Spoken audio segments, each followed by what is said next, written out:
नमस्कार जोहार। चलिए जानते हैं झारखंड की ताज़ा खबरों को, लेकिन उससे पहले अगर आपने अभी तक इस चैनल को सब्सक्राइब नहीं किया तो सब्सक्राइब कर लें, जिससे कि आपको झारखंड की ताज़ा खबर रोजाना मिलती रहे। सबसे पहली खबर, डुमरी से नवनिर्वाचित विधायक जयराम महतो एक बार फिर से विवादों के कारण चर्चा में है। विधानसभा के पहले सत्र के खत्म होने पर वो मीडिया से बात करते वक्त पत्रकारों से ही भिड़ गए और वो चिल्लाने लगे और कहा कि उस सदन में भी चिल्लाएंगे और बाहर भी। इंटरव्यू लेना है तो ले, नहीं तो छोड़ दे। दरअसल विधायकों को सरकारी सुविधा का त्याग करने की जयराम महतो की सलाह पर जब उनसे पूछा गया कि क्या आप इसका त्याग करेंगे, तो उन्होंने कहा कि बिल्कुल त्याग कर देंगे। जयराम महतो जो कहता है वही करता है। अगली खबर, जमशेदपुर में न्यूनतम मजदूरी में हो रही बढ़ोतरी ने बढ़ाई उद्योग की चिंता। उद्यमियों और व्यापारियों ने जताई आपत्ति। झारखंड में लगातार मजदूरों की हो रही न्यूनतम मजदूरी में बढ़ोतरी ने व्यापारियों और उद्योगों की चिंता बढ़ा दी है और इसको लेकर उद्यमियों और व्यापारियों ने कड़ी आपत्ति जताई और कहा कि इसे लेकर नैसर्गिक न्याय के तहत बढ़ोतरी की जाए। बार बार बेतहाशा बढ़ोतरी से बैलेंस में गड़बड़ी हो रही है। इन लोगों ने झारखंड सरकार के श्रम विभाग से संपर्क कर कहा कि उद्योग और व्यापार पहले से ही चुनौतियों से जूझ रहा। ऐसे में कंपनियों और व्यापार के पास मुनाफा कमाना चुनौतीपूर्ण हो चुका है। इन लोगों ने सरकार को यह भी जानकारी दी कि झारखंड के सीमावर्ती राज्य बिहार, बंगाल, ओडिशा और छत्तीसगढ़ के मुकाबले झारखंड में काफी ज्यादा न्यूनतम मजदूरी है। अगली खबर, मैया सम्मान योजना के पैसे खाते में कब आएंगे, जान लें डिटेल। झारखंड के चुनाव में बड़ी भूमिका निभाने वाली मैया सम्मान योजना को लेकर बड़ा अपडेट सामने आया। 2500 वाली स्कीम का लाभ लोगों को इसी महीने से मिलना शुरू हो जाएगा। ऐसा माना जा रहा है कि जल्द ही झारखंड के मुख्यमंत्री हेमंत सोरेन अपनी विधानसभा बरहेट का दौरा करने वाले हैं और उसी दौरान इस योजना के पैसे लाभुकों के खाते में डाले जाएंगे।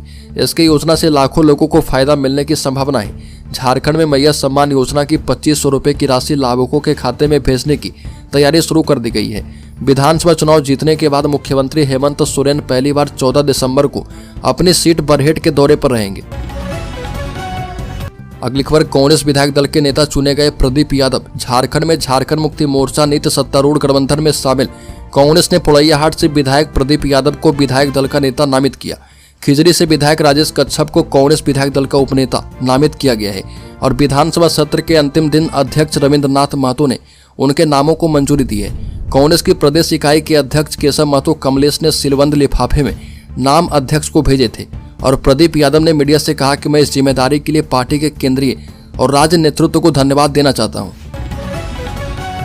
अगली खबर, अब 5 नहीं बल्कि 7 किलोग्राम मिलेगा राशन, 2 किलो दाल भी मिलेगा। झारखंड सरकार के 2 बड़े ऐलान। बता दें कि झारखंड के राज्यपाल ने अपने अभिभाषण के दौरान झारखंड के लोगों के लिए कई तरह के ऐलान किए। इस दौरान राज्यपाल संतोष गंगवार ने झारखंड के गरीबों के लिए 5 की जगह 7 किलो राशन और 2 किलो दाल का ऐलान किया। इसके अलावा गंगवार ने किसानों और मजदूरों के लिए भी बड़ा ऐलान किया है। राज्यपाल ने कहा कि राज्य के सभी गरीब व्यक्ति को हर महीने 7 किलो चावल और 2 किलो दाल उपलब्ध करवाई जाएगा। वहीं आंगनबाड़ी केंद्र और विद्यालय के मध्याह्न भोजन में सभी बच्चों को प्रतिदिन अंडा या फल दिया जाएगा। अगली खबर, पतरातू में 800 मेगावाट की पहली यूनिट जनवरी से शुरू। बता दें कि पतरातू में निर्माणाधीन पतरातू विद्युत उत्पादन निगम लिमिटेड की 800 मेगावाट की पहली यूनिट जनवरी से आरंभ हो जाएगी। PBUNL की 800 मेगावाट की यूनिट 1 को जनवरी 2025 में पावर ग्रिड से जोड़ा जा रहा और इसके साथ ही विद्युत उत्पादन की प्रक्रिया शुरू हो जाएगी, यानी जनवरी से बिजली उत्पादन ग्रिड में भेजा जाएगा। कॉमर्शियल उत्पादन साल के प्रथम तिमाही में कभी भी शुरू हो सकता है। जानकारी के मुताबिक पतरातू में प्रथम इकाई की स्टीम ब्लोइंग प्रक्रिया 2 चरणों में 11 दिसंबर को पूरा कर लिया गया है। अगली खबर, मैथन डैम पर सैलानियों की सुरक्षा के लिए झारखंड बंगाल पुलिस की बैठक। बता दें कि 25 दिसंबर एवं नए साल पर मैथन डैम में आने वाले सैलानियों की सुरक्षा एवं बेहतर सुविधा स्थापित करने को लेकर DVC प्रबंधन ने झारखंड एवं पश्चिम बंगाल पुलिस, CISF एवं डैम के नाविकों के साथ समन्वय बैठक की। नए वर्ष पर सैलानियों की सुविधाओं का पूरी तरह से ख्याल रखा जाए। इसके लिए डैम के पश्चिम बंगाल साइट में बंगाल पुलिस एवं झारखंड में झारखंड पुलिस सुरक्षा व्यवस्था में हर जगह मुस्तैद रहेगी। उनके सहयोग के लिए मैथन डैम के आसपास CISF के जवान, DVC सुरक्षा प्रहरी के भी जवान मुस्तैद रहेंगे ताकि सैलानियों को मैथन डैम आने के बाद कोई असुविधा न हो। अगली खबर, CM ने कहा कि बड़ा जनादेश तो जवाबदेही भी बड़ी होगी, हर वादा पूरा करेंगे। मुख्यमंत्री हेमंत सोरेन ने सदन में कहा कि वर्ष 2019 में ही सरकार ने राज्य के सर्वांगीण विकास की नींव रख दी और अब बिल्डिंग खड़ी करनी है। 2019 से इस राज्य में परिवर्तन शुरू हुआ है और अब हर दिन विकास का एक नया अध्याय जुड़ेगा। अभी तो चलना शुरू किया हूँ, तेजी से आगे बढ़ना है। और श्री हेमंत सोरेन विधानसभा में राज्यपाल के अभिभाषण पर सरकार की ओर से अपनी बातें रख रहे थे। अगली खबर कॉमर्शियल कोल माइनिंग, झारखंड की 110 वर्ग किलोमीटर भूमि की हुई नीलामी। कोयला मंत्रालय के द्वारा वाणिज्यिक कोयला खनन योजना के तहत अब तक 911 वर्ग किलोमीटर भूमि नीलामी के माध्यम से आवंटित की गई है। और ये जानकारी संसद में कोयला मंत्री जी किशन रेड्डी ने दी है। बताया कि अब तक 8 राज्य में स्थित 96 कोल ब्लॉक्स की नीलामी वाणिज्यिक कोयला खनन योजना के तहत की गई है। और कोल ब्लॉक्स प्राप्त करने वालों में निजी एवं सरकारी दोनों कंपनियां शामिल है। 96 कोल ब्लॉक्स के लिए 911 वर्ग किलोमीटर की भूमि नीलाम की गई है।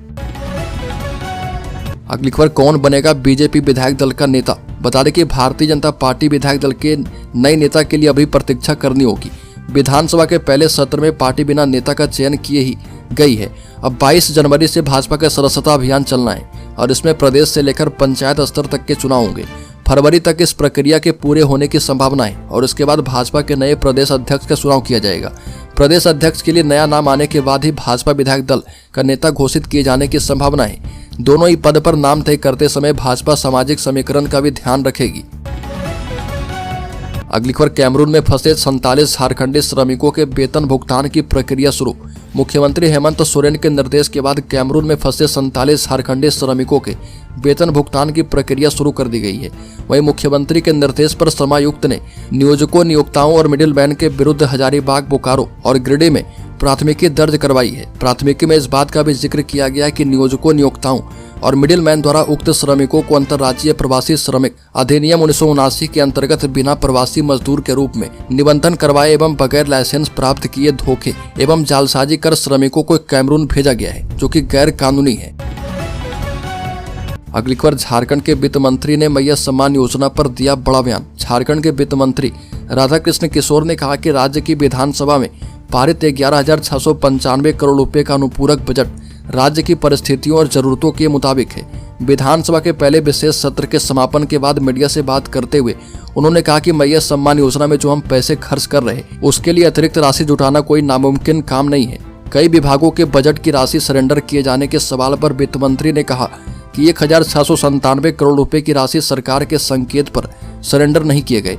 यह चुनावी वर्ष था, 5 महीने चुनाव में निकल गए। ऐसे में जो विभाग राशि खर्च नहीं कर पाए तो सरकार ने उसे सरेंडर होने से बचाते हुए मैया सम्मान योजना और मुफ्त बिजली बिल के लिए इस्तेमाल किया है।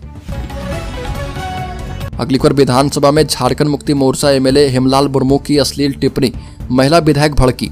बता दें कि झारखंड विधानसभा ने वित्त वर्ष 2024-25 के लिए 11,697 करोड़ रुपए का दूसरा अनुपूरक बजट पारित कर दिया है और इसके बाद विधानसभा सत्र को स्पीकर रविंद्र नाथ महतो ने अनिश्चित काल के लिए स्थगित कर दिया। हालांकि बजट प्रस्ताव के समर्थन में झारखंड मुक्ति मोर्चा विधायक हेमलाल मुर्मू की एक अश्लील टिप्पणी पर सियासत गर्मा गई। झामुमो विधायक हेमलाल मुर्मू ने अपने भाषण में विपक्षी नेताओं का नाम लेते हुए कहा कि हल्दी लगाकर बावर्ची बनना बंद करिए। यूनि वार्ता की रिपोर्ट के मुताबिक भाजपा विधायक डॉक्टर नीरा यादव ने हेमलाल मुर्मू की टिप्पणी पर कड़ी आपत्ति जताई। अगली खबर इरफान अंसारी ने कहा कि झारखंड का धान सिर्फ राज्य में उपयोग होगा। झारखंड सरकार के खाद्य, सार्वजनिक वितरण एवं उपभोक्ता मामले के विभाग की एक महत्वपूर्ण बैठक मंत्री डॉक्टर इरफान अंसारी की अध्यक्षता में प्रोजेक्ट बिल्डिंग के एनेक्सी भवन में आयोजित की गई और बैठक में विभाग के सभी वरिष्ठ अधिकारी और राज्य के विभिन्न विभागीय पदाधिकारी उपस्थित रहे। मंत्री ने बैठक में विभागीय कार्य की गहराई से समीक्षा करते हुए साफ संदेश दिया है कि अब विभाग गरीब और मध्यम वर्ग के लोगों से सीधा जुड़ा हुआ है, इसीलिए किसी भी प्रकार की लापरवाही या गड़बड़ी बर्दाश्त नहीं की जाएगी। अगली पर बाबूलाल मरांडी ने कहा कि मणिपुर दूर, पहले चाईबासा जाए मंत्री। बता दें कि सदन में हेमंता बिश्व शर्मा के नाम पर कांग्रेस की ओर से चर्चा पर भाजपा विधायक बाबूलाल मरांडी ने कहा कि जो दूसरे राज्य के मुख्यमंत्री यहाँ पर नहीं है उनका खौफ आज भी इनके मन में है। उनकी चर्चा सदन में हो रही है और ये मणिपुर की चर्चा कर रहे हैं। झारखंड के चाईबासा स्थित गुदड़ी जाने से लोग कतरा रहे, वहाँ सेंदरा हो रहा और कानून जनता हाथ में ले रही है। मंत्री खुद जाएं और वहाँ जाएं और देखें और इन्हें गुदड़ी जाना चाहिए और देखना चाहिए कि वहाँ पर स्थिति क्या है। रोज अखबार में छप रहा। अगली खबर स्पीकर ने कहा कि राज्य के कल्याण के लिए पक्ष और विपक्ष दोनों की भावनाएं एक जैसी।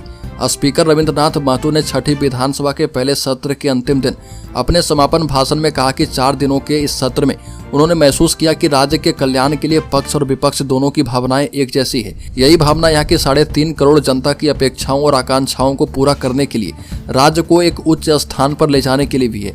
आने वाले समय में यह भावना हमारे बीच कायम रहे, यही कामना है। यह भी कहा कि 4 दिवसीय सत्र का सुखद समापन हो रहा। इस सत्र में सभी नवनिर्वाचित सदस्य का शपथ ग्रहण संपन्न हुआ है। अगली खबर, बंधु तिर्की की बढ़ेगी मुश्किलें, सीबीआई कोर्ट ने पूर्व मंत्री सहित 15 के खिलाफ लिया संज्ञान। 34वें राष्ट्रीय खेल घोटाले में तत्कालीन खेल मंत्री बंधु तिर्की, आयोजन समिति के कार्यकारी अध्यक्ष आर.के. आनंद और कोषाध्यक्ष मधुकांत पाठक समेत 15 आरोपी के खिलाफ सीबीआई कोर्ट ने संज्ञान लिया है। सीबीआई ने जांच पूरी करके मार्च में 28 करोड़ 38 लाख की अनियमितता में बिना अभियोजन स्वीकृति के चार्जशीट दाखिल की थी, जिस कारण कोर्ट चार्जशीट पर संज्ञान नहीं ले सका था। सीबीआई के विशेष न्यायाधीश पी.के. शर्मा की कोर्ट ने चार्जशीट दाखिल होने के 9 महीने बाद संज्ञान लिया है और कोर्ट ने निगरानी से जुड़े सभी मामले को इसमें शामिल कर लिया है। साथ ही आरोपियों के खिलाफ समन जारी किया गया है। अगली खबर की बात करें तो मैया सम्मान योजना की अयोग्य लाभार्थियों पर कसेगा शिकंजा। मैया सम्मान योजना के अयोग्य लाभुकों पर सख्ती की तैयारी शुरू कर दी गई है। रांची के उपायुक्त मंजूनाथ भजंत्री ने जिले के सभी बीडीओ, सीओ और सीआरपी को मुख्यमंत्री मैया सम्मान योजना के चयनित लाभुक का भौतिक सत्यापन कर 28 दिसंबर तक रिपोर्ट मांगी है। उपायुक्त ने यह निर्देश सामाजिक सुरक्षा विभाग के निर्देश के आलोक में दिया है। उपायुक्त ने निर्देश दिया कि मुख्यमंत्री मैया सम्मान योजना में यदि कोई अयोग्य लाभुक है तो उसे चिन्हित करते हुए सूची से उसका नाम हटाया जाए। अगली खबर, बुजुर्ग या पूर्व से बीमार व्यक्ति हेल्थ चेकअप के बाद ही महाकुंभ की यात्रा करें। झारखंड सरकार के गृह कारा एवं आपदा प्रबंधन विभाग ने प्रयागराज महाकुंभ 2025 में तीर्थयात्रियों की सुरक्षा के लिए राष्ट्रीय आपदा प्रबंधन प्राधिकरण और उत्तर प्रदेश सरकार द्वारा जारी गाइडलाइन का पालन करने के लिए तीर्थयात्रियों से अनुरोध किया है। एडवाइजरी में कहा गया कि बुजुर्ग या पूर्व से बीमार व्यक्ति हेल्थ चेकअप के बाद ही महाकुंभ की यात्रा करें। 14 जनवरी से 26 फरवरी 2025 तक प्रयागराज में आयोजित महाकुंभ 2025 में तीर्थयात्रियों की सुरक्षा के लिए राष्ट्रीय आपदा प्रबंधन प्राधिकार, भारत सरकार और उत्तर प्रदेश सरकार से प्राप्त पत्र के आलोक में उपरोक्त अनुरोध किया गया है। अगली खबर, झारखंड के शेयर होल्डर्स इन्वेस्टर्स के लिए बड़ी खबर। दिन के निचले स्तर से 1600 अंक संभला बाजार। सेंसेक्स 13 दिसंबर को दिन के निचले स्तर 80,082 से 1,618 अंक संभला है। अब यह 400 अंक से ज्यादा की तेजी के साथ 81,700 के स्तर पर कारोबार कर रहा। निफ्टी भी दिन के निचले स्तर 24,180 से 480 अंक संभला है और ये 100 अंक की तेजी के साथ 24,660 के स्तर पर कारोबार कर रहा। सेंसेक्स से 30 शेयर में से 25 में तेजी और 5 में गिरावट दर्ज की गई है। निफ्टी के 50 शेयर में से 32 में तेजी और 18 में गिरावट दर्ज की गई है।